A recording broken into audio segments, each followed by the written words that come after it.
From Anshe Sfard Beth El Emeth Congregation, it's time to take 10 Minutes for Torah with Rabbi Joel Finkelstein.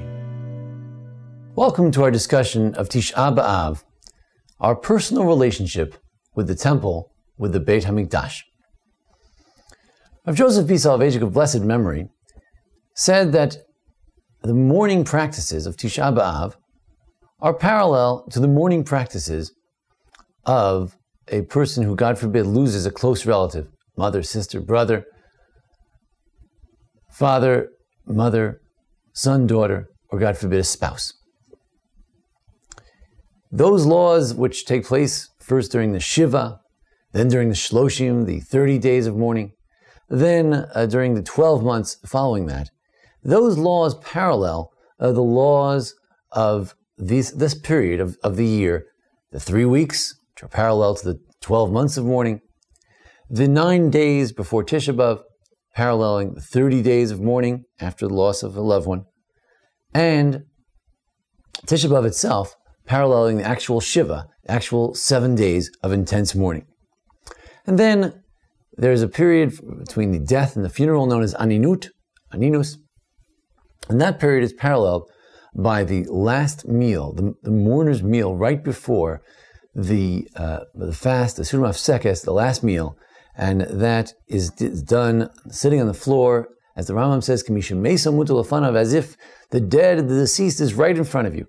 The Rambam makes that explicit image that a person contemplating the destruction of a temple on the eve of Tisha B'Av, as he eats that last very, very basic meal of bread and an egg, right before the fast begins, at that moment, the relationship between the mourning of a temple is so similar that it's as if the dead, there's some sort of deceased in front of him.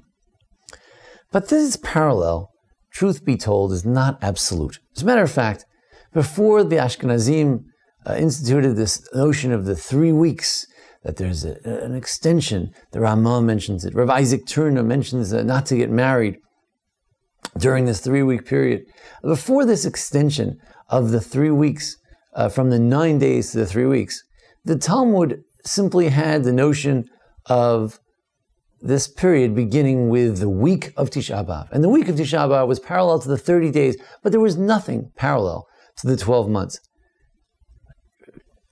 Jewish people in their infinite wisdom understood that we needed something to parallel the mourning for a loved one in a deeper sense. We need to go further than the Shloshim. We needed to have another period which paralleled the 12 months. And that way we sort of ease ourselves into the mourning for this ancient mourning. First, just mourning a bit, like the 12 months, during the 3 weeks. Then going into the Shloshim, going into the 9 days, and then finally the intensity right before Tisha B'Av and during Tisha B'Av. But Rabbi Soloveitchik pointed out that then there became an aberration, where they said, wait a second, no haircuts or shaving at all during the 3 weeks? That's not consistent with the theory. Because then the truth is that during the 12 months, people generally do shave, or at least they'll shave every few days. If they generally shave every day, then they would shave every few days. If they shave once a month, they will shave once every 2 months. So during the 3 weeks, they should have the same luxury. A person who shaves every day should be able to shave every few days. So Rabbi Soloveitchik tried to make it more parallel than it is according to other rabbis and other customs. And the truth is that certain pieces of the puzzle were not complete. There is an Ashkenazi custom that during the Shloshim, the 30 days, we refrain from bathing. Although it's not a Talmudically mandated notion, it's a very, very strong and very closely adhered to custom that we refrain from unnecessary bathing during the 30 days after a death, God forbid. And similarly, there needed to be something in the laws of mourning beyond the Talmudic notion of tisporis and kibus, the notion that we just can't do laundry and we can't take haircuts. There needed to be something about bathing, because that's what Jews are used to. If it's shloshim, if it's parallel to the 30 days, it has to have a prohibition of bathing. And therefore the Rambam says, no limit amerchatz. You have to close down those bathhouses during the week of, and later became a notion for the entire 9 days to refrain from bathing. The Magi Mishnah, though, points out that Midin Gomor, from the basic Talmudic law, Murto Lirchotz, that the 9 days do not have a prohibition of bathing. Since we're trying to parallel to the 30 days, the notion of not bathing had to be inserted. What about sitting on the floor? Tisha B'Av says the Talmud in Tainis is parallel to Shiva. Whatever is practiced in the Shiva is also practiced on Tisha B'Av. But the rabbis understood that does not include positive things. They used to have a certain type of headdress that they would wear for the mourning. Of course, there's no ripping of the clothing, as Miri points out, and we don't turn over our beds, or there's no need to sit on the floor. Technically, according to Talmudic law, but the Maharam of Rothenburg says it's Nira lo minagat Tzarfasim. It's a wonderful thing, the custom of the French, that they sit on the floor until mincha time. That makes a lot of sense. The Ritva in Spanish countries, they said, no, there's no sitting on the floor, and Kolshkein change shuni makom. You certainly don't have to change your place in the synagogue. But some Sephardic synagogues do have a change of place during Tisha B'Av, particularly in the Spanish and Portuguese synagogue. There are other realms in which the Tisha B'Av does not exactly parallel the notion of mourning. The Rosh mentions that Tisha B'Av, somehow there could be certain leniencies of Tisha B'Av for Shabbos, but not for someone sitting Shiva. During Shiva, a person should not be working. But on Tisha B'Av, it depends on local customs whether you work on Tisha B'Av or not.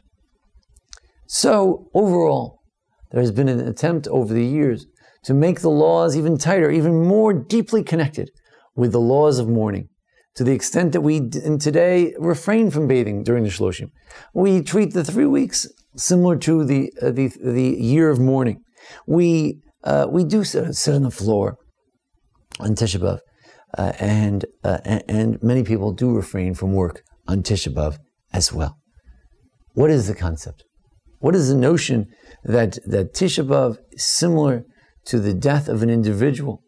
The destruction of a temple is similar to the death of an individual. Rabbis say that, we have 4 biblically mandated fasts of mourning, and one of them is not about the temple. One is about the siege of Jerusalem. One is about the walls broke. One is about the destruction of the temple, but the other one doesn't fit. It's Tzom Gedalia, it's the death of an individual. The rabbis say that the death of an individual is equal to the burning of our temple. The death of a holy individual is similar to the destruction of a temple. Or we could turn it around and say, the destruction of a temple is similar to the death of an individual. For us, what is an individual? An individual is someone who is a merkava l'shchina, someone who possesses a divine spirit, the spark of God within, a tzelem elokim, an image of God. And what is the temple? It's a place that has a divine presence. In that sense, we have a relationship with the temple like an individual. And if we're on the level of Yehuda ben Eloi, if we're on the level of the Hasidim Arishonim, the holiest and the most pious, then at that last meal right before Tisha B'Av, as we sit on the floor eating that little piece of bread, we hopefully feel Kamisha Mesa Mutulafanav, that we've developed an actual relationship through this 3 weeks and 9 days and the last meal. We developed a relationship with the temple, with the Beit Hamikdash, with the Holy Temple in Jerusalem, so that we mourn for it, not like some obscure historical event. We mourn for it like the death of an individual, Kamisha Meso Mutulafanav, as if the dead sitting right in front of us. Let us hope that those of us who were able to mourn with Jerusalem will one day, as the rabbis say, will merit one day to see the rebuilding of the temple and our reunion with our good friend, the Beit Hamikdash, something that brings us in closer contact with the Ribono Shel Olam, with the Master of the universe. Thank you for joining us today here at the Anshe Sfarad Beth El Emet congregation here in Memphis, Tennessee. Join us again each week for our discussions. I want to thank Jason Lefkowitz for making today's presentation possible, and comments are welcome. Thank you. This has been 10 Minutes for Torah with Rabbi Joel Finkelstein.